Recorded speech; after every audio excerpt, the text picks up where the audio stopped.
तो दोस्तों अगर मैं कहूँ कि इस बुक के अंदर 1 करोड़ है तो आप मुझे बिलीव कर सकते हैं क्या? एक्चुअली ये जो स्किल्स है इस बुक के अंदर उसको ही इस्तेमाल करके मैं as a broke college student, जब मैं फाइनल ईयर पे था इंजीनियरिंग पे, मैंने अमेजॉन FBA बिजनेस स्टार्ट किया था और अब तक मैंने मोर देन 50 प्रोडक्ट्स लॉन्च किया है अमेजॉन FBA पर और consistently around 16 lakhs per month generate कर रहा हूँ।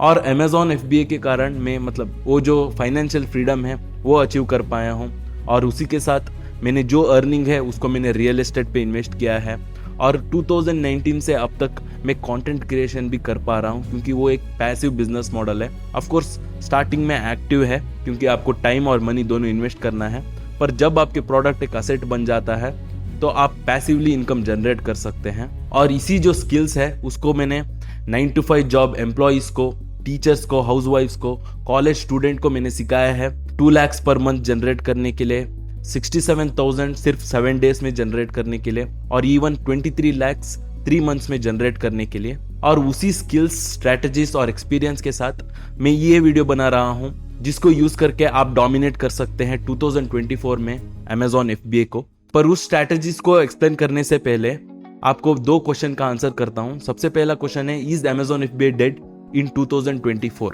क्या कंपटीशन बढ़ चुका है? क्या आपको लग रहा है कि आप लेट आ चुके हैं? तो उस सवाल का जवाब दूंगा। और सेकंड क्वेश्चन, वही पिक अमेजॉन FBA कि आपका एंटरप्रेन्योरशिप जर्नी किस तरह आप अमेजॉन FBA से शुरू कर सकते हैं। तो दोस्तों अब मैं आपको पहला क्वेश्चन का आंसर दूंगा, वो है इज अमेजॉन FBA डेड इन 2024? क्या आपको लग रहा है कि कंपटीशन ज्यादा हो चुका है? आपको लग रहा है कि मतलब आप लेट आ चुके हैं?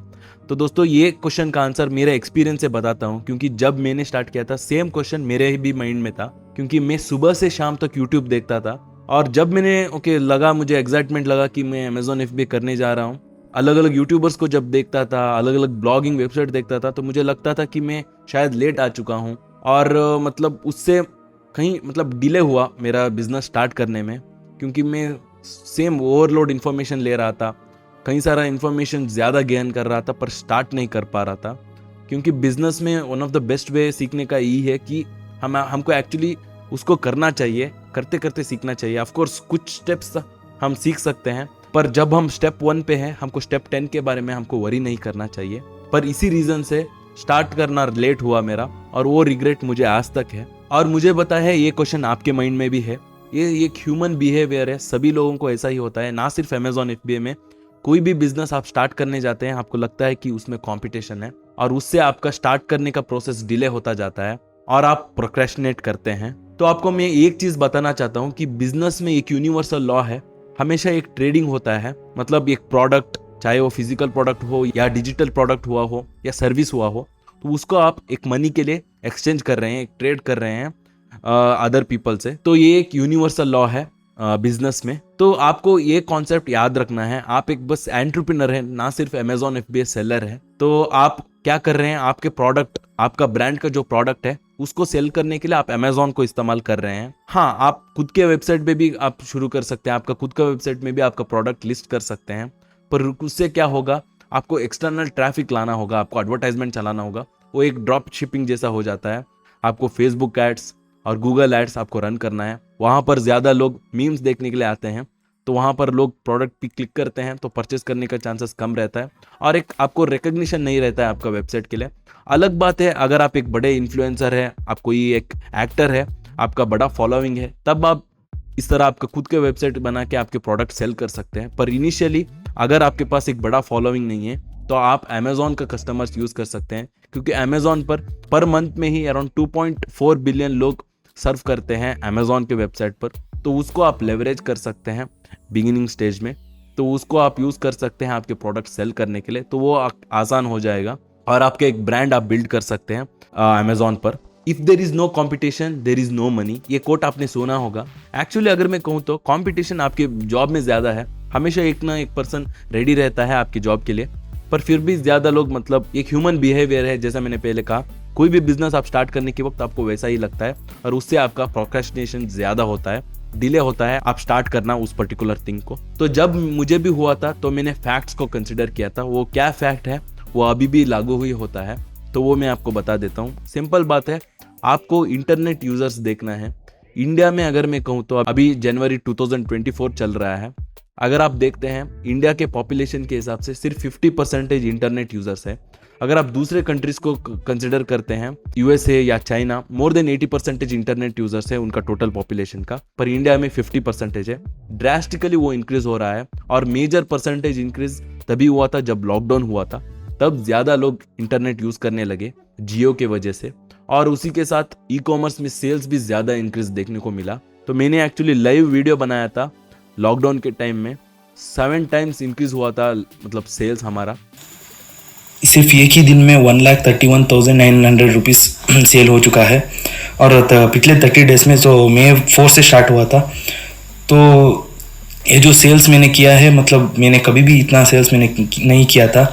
लिटरली आउट ऑफ स्टॉक जा रहा था मैं, मतलब हमने दुगना हमारा प्राइस इंक्रीज किया था, फिर भी सेल्स आ रहा था। तो उसका मैंने लाइव एक वीडियो बनाया था उस वक्त 2020 में। पर जो भी हो, आपको स्टार्ट करने के वक्त फैक्ट्स को कंसिडर करना है, ना कि आपका इल्यूजन को। तो फैक्ट्स के रिगार्डिंग, अगर 5% भी पॉपुलेशन, टोटल पॉपुलेशन में जो इंटरनेट यूजर्स है वो इंक्रीज होगा, ऑब्वियसली होगा ही, तो डिमांड बहुत ज्यादा इंक्रीज होगा। तब वो डिमांड फुलफिल करने के लिए कुछ न्यू सेलर्स को स्टेप अप होना ही है वो डिमांड फुलफिल करने के लिए। तो आपको एज ए बिगिनर या एज ए एग्जिस्टिंग सेलर ऐसा सोचना है कि उनमें से आपको एक बनना है। क्योंकि जो भी बड़ा सेलर्स है, तो मैं इतने साल सेल करते हुए, अभी 6 इयर्स हुआ सेल करते हुए, मैं अपने आप को एक मतलब बड़ा सेलर कंसिडर कर सकता हूँ। फिर भी मेरा मेन प्रायोरिटी है, जैसा हर एक बड़ा सेलर्स का रहता है, कि जो एग्जिस्टिंग प्रोडक्ट है वो स्टॉक पे रखने का। हम लोग स्टार्टिंग में, मतलब जब मैंने स्टार्ट किया था, हर 6 मंथ्स के लिए मैं नया प्रोडक्ट लॉन्च करता था। पर अभी मतलब साल में एक प्रोडक्ट, मैं नया प्रोडक्ट लॉन्च करता हूँ, क्योंकि मेरा मेन प्रायोरिटी है जो भी मेरा एग्जिस्टिंग प्रोडक्ट है उसको स्टॉक में रखने का है। तो उसी माइंडसेट सभी बड़े सेलर्स को भी रहता है, तो इसीलिए न्यू सेलर्स को स्टेप अप होना ही है। तो आपको बस सिंपल यही सोचना है कि उनमें से आपको एक बनना है। तो अब आता है हमारा second question, why pick Amazon FBA। किस तरह आपका एंटरप्रेन्योरशिप का जर्नी आप अमेजॉन FBA से शुरू कर सकते हैं। तो एक बड़ा मिसकंसेप्शन है कई सारा बिगिनर्स में, जब कोई एक बिजनेस करने की सोचते हैं, सपोज आप अमेजॉन FBA बिजनेस करने की सोचते हैं, बिगिनर्स ऐसा सोचते हैं कि ओके मुझे अमेजॉन ही करना है, मुझे प्रोडक्ट ही सेल करना है अमेजॉन पर। तो उस तरह आपको नहीं सोचना है, आपको एज ए एंटरप्रेन्योर सोचना है। तो आपने एक कोट सुना होगा, average millionaire has 7 streams of income. तो उसी तरह मैंने भी सोचा था। तो आप अमेजॉन FBA से शुरुआत कर सकते हैं। जो भी आपका रिसोर्सेस रहेगा स्टार्ट करने के वक्त, वो बहुत ही कम रहता है, तो उसको इस्तेमाल करके अमेजॉन जैसा बिजनेस स्टार्ट कर सकते हैं। पर ऑफकोर्स अमेजॉन बिजनेस में पोटेंशियल और स्केलेबिलिटी भी बहुत ज़्यादा है। लिटरली आप क्रोर्स तक जनरेट कर सकते हैं और मल्टीपल प्रोडक्ट्स लॉन्च करके आपका रेवेन्यू इंक्रीज कर सकते हैं। पर उसी के साथ आप पैसिव इनकम जनरेट कर सकते हैं। जैसा मैंने पहले कहा, स्टार्टिंग में आपको अकाउंट रजिस्ट्रेशन रहेगा, प्रोडक्ट रिसर्च रहेगा, सीखने का रहेगा, अलग अलग स्ट्रैटेजीज आपको इंप्लीमेंट करना है।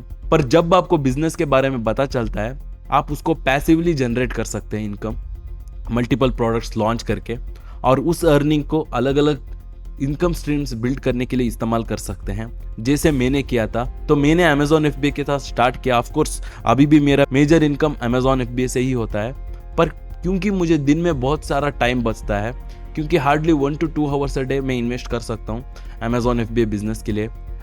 लिस्टिंग ऑप्टिमाइज करना और सप्लायर से बात करना, प्रोडक्ट्स को ऑर्डर करना और एडवर्टाइजमेंट को चेक करना, तो वो सब कुछ 1 to 2 आवर्स में हो जाता है। बाकी टाइम मैं दूसरे काम के लिए इस्तेमाल कर सकता हूँ।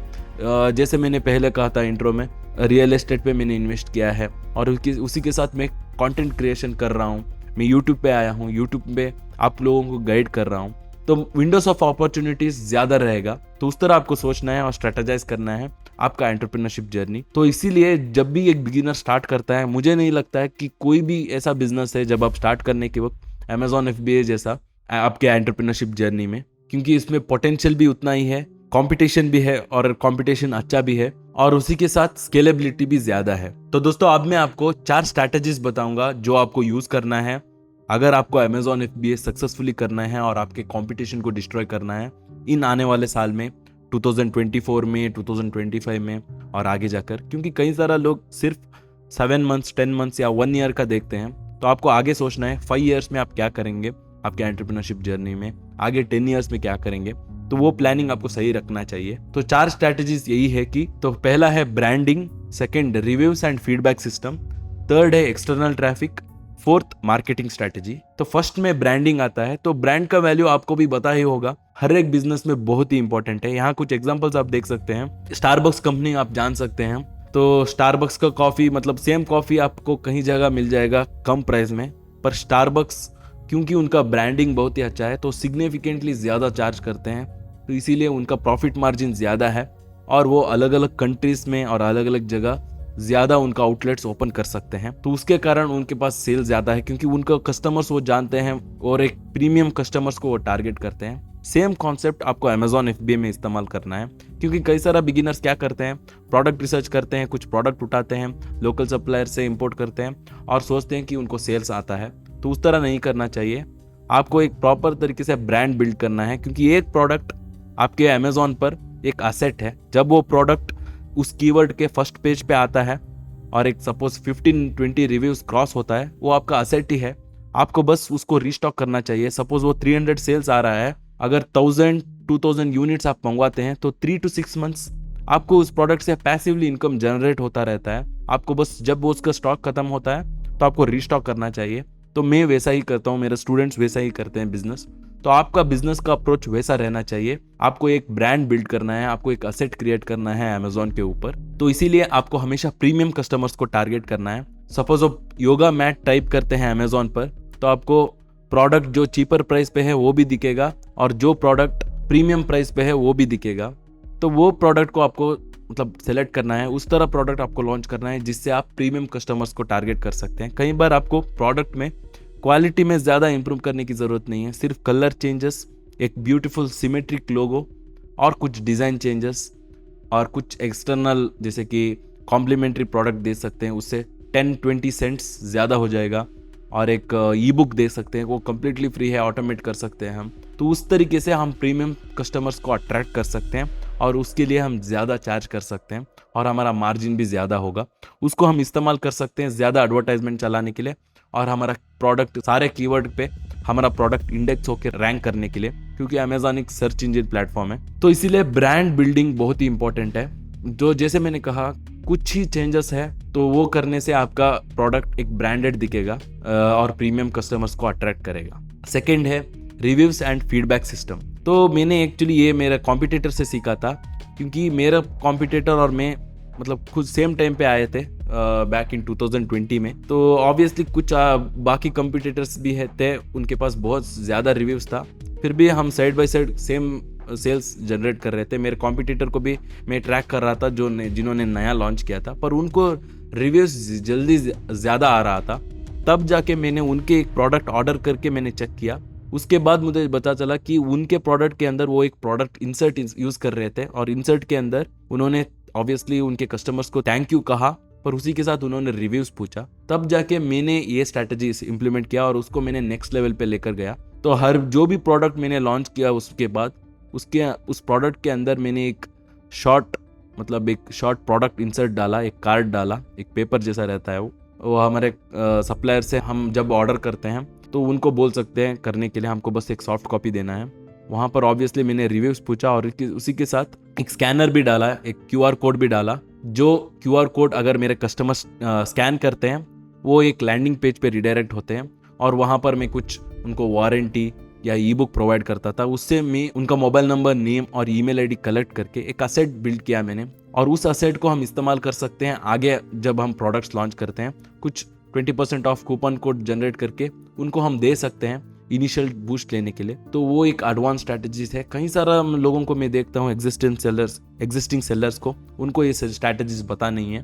तो अगर आप यूज़ करते हैं आगे जाकर 2024 में आप कंपटीशन को बीट कर सकते हैं, क्योंकि कई सारा ऐसा सेलर्स है जो बहुत ही पुराना सेलर्स है, उनके पास रिव्यूज़ इसीलिए ज़्यादा है क्योंकि वो पहले आए थे। पर अगर वो अडाप्ट नहीं करते हैं जो भी चेंजेस है अमेजोन पर, तो वो सर्वाइव नहीं हो सकते हैं। तो ये स्ट्रैटेजी यूज़ करके एज ए बिगिनर आप इजीली आपके प्रोडक्ट रैंक कर सकते हैं फर्स्ट पेज पे। और थर्ड है एक्सटर्नल ट्रैफिक। तो आपको जैसे मैंने पहले कहा, स्टार्टिंग में ऑब्वियसली आप अमेजोन यूज़ कर रहे हैं आपके प्रोडक्ट सेल करने के लिए। आगे जाकर आपका खुद का वेबसाइट आप क्रिएट कर सकते हैं और उन वेबसाइट से भी आप एक्सटर्नल ट्रैफिक ला सकते हैं और उसी वेबसाइट से आप सेल भी कर सकते हैं। आप स्पेशल डिस्काउंट दे सकते हैं आपके प्रोडक्ट पे। आपके प्रोडक्ट का जो ब्रांड अकाउंट क्रिएट कर सकते हैं इंस्टाग्राम या फेसबुक पर, तो जो भी मैं प्रोडक्ट लॉन्च करता हूँ और मेरे स्टूडेंट को भी मैं वही कहता हूँ, जो भी प्रोडक्ट का जो ब्रांड नेम रहता है ना, उस नेम से हम इंस्टाग्राम अकाउंट क्रिएट करते हैं। और जो भी हमारा फॉलोअर्स है ना, जो मैंने प्रोडक्ट इंसर्ट कहा था या हमारा पैकेजिंग पे, हमारा जो इंस्टाग्राम का अकाउंट हम दे सकते हैं, जहाँ पर वो जाके फॉलो करते हैं। अगर आप कोई एप्पल का प्रोडक्ट्स भी लेते हैं तो उनके प्रोडक्ट्स के ऊपर उनका वेबसाइट का डिटेल्स, उनका कस्टमर सपोर्ट डिटेल्स और उनका जो भी सोशल मीडिया पेज है वो मेंशन रहता है। तो उसी तरह हम हमारे प्रोडक्ट को हम कर सकते हैं। उससे हमारा एक सोशल मीडिया प्रेजेंस भी हो जाएगा और एक्सटर्नल ट्रैफिक हम इजीली ला सकते हैं हमारे प्रोडक्ट के लिए। और लास्ट स्टेप है मार्केटिंग स्ट्रैटेजीज। तो कई सारा सेलर्स है, जैसे मैंने पहले कहा, बड़े सेलर्स है जो एक्सटर्नल मार्केटिंग नहीं करते हैं उनका प्रोडक्ट लॉन्च करने के वक्त। हम यूज़ कर सकते हैं, हम इन्फ्लुएंसर मार्केटिंग मतलब माइक्रो इन्फ्लुएंसर्स है उनको इस्तेमाल कर सकते हैं। कई सारा ऐसा माइक्रो इन्फ्लुएंसर्स है इंस्टाग्राम पर 10K 20K इवन 100K तक भी है। सिर्फ उनको फ्री प्रोडक्ट देने से ही वो रिव्यू करते हैं उनके फॉलोअर्स को हमारा प्रोडक्ट। तो उस तरह कई सारा लोग हैं, बहुत ही कम कॉस्ट में हमारा प्रोडक्ट रिव्यू करवा सकते हैं। इनिशियली बूस्ट करने के लिए आसान हो जाएगा। सारा जो सेल्स वेलोसिटी मैच करना है हमको प्रोडक्ट फर्स्ट पेज पे लाने के लिए, वो आसान हो जाता है। तो मार्केटिंग स्ट्रैटेजी में इन्फ्लुएंसर मार्केटिंग कई सारा लोग यूज नहीं कर रहे हैं अमेजोन के फील्ड में। ऑब्वियसली कई सारा अलग फील्ड है, जैसे कि स्टार्टअप्स रहता है, वो लोग इन्फ्लुएंसर मार्केटिंग को इस्तेमाल कर रहे हैं मूवी प्रमोशंस के लिए, नया प्रोडक्ट लॉन्च अगर होता है वर्ल्ड वाइड। पर अमेजोन FBA करने के वक्त जो भी लोग अमेजोन FBA करते हैं, तो वो उसमें से कई सारा कम लोगों को मैंने देखा है इन्फ्लुएंसर मार्केटिंग यूज करते हुए। तो मैं यूज करते आ रहा हूँ लास्ट 2 ईयर से और रिजल्ट्स बहुत ही अच्छा है और बहुत ही कम कॉस्ट में हमारा प्रोडक्ट लोगों तक पहुंच रहा है और हमारा ब्रांड का फॉलोअर्स भी इंक्रीज होता है। ब्रांड का एक असेट हम क्रिएट कर सकते हैं अगर हम इन्फ्लुएंसर मार्केटिंग को यूज करते हैं। तो और भी कई सारा स्ट्रैटेजीज है दोस्तों, मैं आने वाले वीडियो में मैं एक्सप्लेन करते जाऊंगा। होपफुली ये वीडियो आपको हेल्पफुल लगा। और अगर आपको सारा मेरा रिसोर्सेस चाहिए, मेरे डिस्क्रिप्शन में आप चेक कीजिए, मेरा फ्री एप्लीकेशन है जहां से आप ई-कॉमर्स अमेजोन FBA सीख सकते हैं और मुझसे भी डायरेक्टली कनेक्ट हो सकते हैं। मेरा सोशल मीडिया में भी फॉलो कीजिए और इसी तरह जुड़े रहे दोस्तों। मैं आपके साथ और भी ई-कॉमर्स का नॉलेज और एक्सपीरियंस शेयर करता रहूंगा। तो बस धन्यवाद दोस्तों, फिर मिलेंगे।